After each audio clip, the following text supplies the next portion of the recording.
Dobrý deň, vítajte pri videorecenzii Wi-Fi routera od spoločnosti Asus. Konkrétne ide o model Asus RTN10LX. Tento model je ošatený do čiernej farby. Spoločnosť si dala záležať na jeho precíznom dizajne. Vpredu môžeme vidieť indikátory stavu a funkčnosti Wi-Fi routera. Vzadu si môžeme všimnúť, je pevne pripojiteľná anténa, ktorá má zisk 2 dB. Vzadu takisto máme tlačítko zapnutia a vypnutia, takisto jeden LAN port a 4 LAN porty. Cez LAN port si môžeme napojiť pripojeť na internet a cez tieto 4 klasické LAN porty môžeme pripojiť ďalšie 4 počítače. Čo sa týka ďalších vymožeností, tento Wi-Fi router disponuje funkciou QoS, ktorou si môžeme správovať svoju vlastnú Wi-Fi sieť. To znamená, vieme priradiť užívateľom upload a download, vieme ich obmedziť, respektíve im posilniť pripojenie.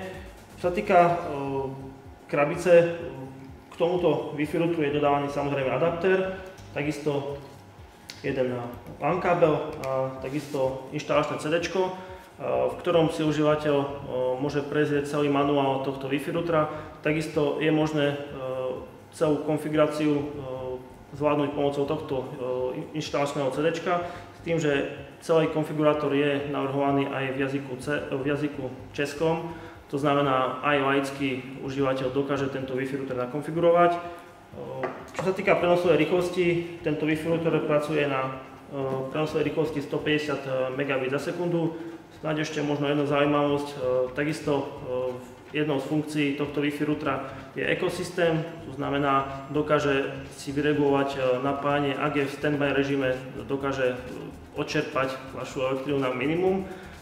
Snáď možno ešte ďalšia zaujímavosť, je aj model RTN10 bez označenia LX, ktorý už disponuje aj IPTV funkciou, to znamená, viete si prezerať klasické televízne stanice.